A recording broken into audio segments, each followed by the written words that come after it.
Donc, ce que j'aimerais faire aujourd'hui, c'est vous présenter l'une de mes sources préférées. Mike Adam. Il se fait appeler The Health Ranger, j'ai déjà parlé de lui plusieurs fois.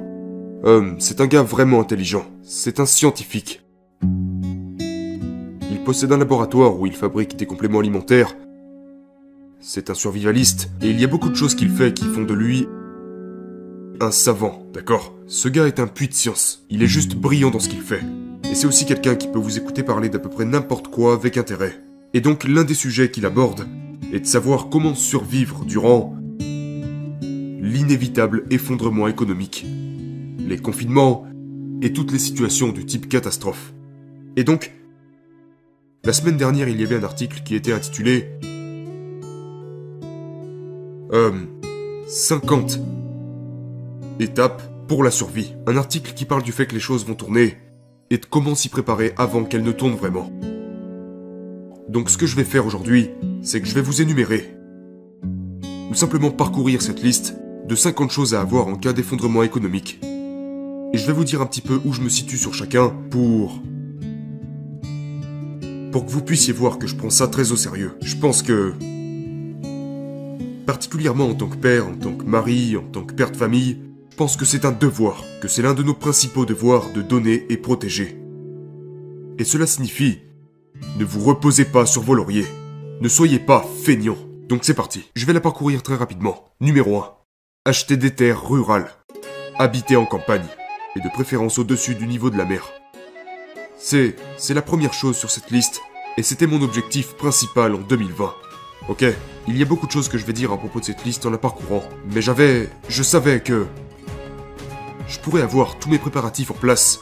Mais je savais que si j'étais au mauvais endroit, mon plan pourrait être compromis. Si vous le pouvez, ça pourrait être trop tard. Et c'est pourquoi Mike Adam dit « Allez habiter en espace rural, en terre rurale ». Et c'est exactement ce que j'ai fait. J'ai plus de voisins maintenant. Passons à la suite. Numéro 2. L'accès à l'eau par des moyens non électriques. Ce qui signifie avoir un lac et un étang. Et aussi, numéro 3, un filtre à eau. Plus particulièrement un filtre à gravité. Personnellement, j'en utilise un de la marque Berkey. J'utilise un filtre Berkey. Vous devriez vous en procurer un. Numéro 4. Des graines, de l'engrais et des outils pour cultiver et récolter des aliments. Numéro 5. Des stocks importants de nourriture. Numéro 6. Avoir beaucoup de sel. Le sel est aussi très bon pour la préservation des aliments. Pour la cuisine, vous devriez avoir une cuisinière à bois. Ou la possibilité de cuisiner sans électricité. Personnellement, j'utilise du propane. De quoi s'abriter. Vous avez besoin d'un abri dans le cas où vous devriez foutre le camp. Donc il vous faut une tente, ok? Une tente. Du cordage. Des cordes, de la ficelle, du fil de pêche. Des allumes-feu. D'accord? Ne serait-ce que... Vous savez, ces petits blocs de magnésium, ces barrettes de magnésium que vous pouvez gratter pour allumer un feu. D'ailleurs, il faut que je m'en procure. Je n'ai pas de ces trucs-là. Mais j'ai d'autres allumes-feu qui ont besoin de feu pour obtenir un plus grand feu. Mais ce n'est pas assez. Couteau, lame, arme tranchante, il dit que vous devriez avoir une épée. Mon épée est juste là. Parce que les choses deviennent tellement folles que si vous vous retrouvez sans munitions, vous devez avoir pour vous défendre une épée. Hache, marteau, une communauté. Il dit que c'est important. Faites-vous des amis, rendez visite à des agriculteurs, des producteurs et établissez des relations amicales avec eux. Quoi d'autre? Des armes à feu, des munitions, maintenant ça sera assez explicite. De l'or, de l'argent, des billets, de quoi faire du troc, des radios de communication, il faut que vous ayez des talkie-walkie. J'ai un tas de talkie-walkie. Vous pouvez les utiliser avec vos voisins, votre famille, des réserves de carburant, du fuel, du diesel, de l'essence, tous les médicaments de base, de l'antiseptique, du dioxyde de chlore, du mercurochrome, des choses de cette nature-là. Du bandage, des gaz, des garrots, des choses qui vous permettront, dans le cas où vous vous blessez et que vous saignez, d'arrêter le saignement. Il est très important d'avoir de quoi soigner et tout ce qui va avec. Je vais finir de parcourir cette liste rapidement. Des herbes, des huiles essentielles que vous pourrez utiliser pour lorsque vous tombez malade. Quoi d'autre? Des jumelles de vision nocturne, des couvertures thermiques, des batteries. Beaucoup de batteries. Des lampes de poche. Des défenseurs de périmètre, ok? Il dit que les chiens sont probablement vos meilleurs défenseurs de périmètre. J'ai 2 chiens à la maison. Un gilet pare-balles, d'accord?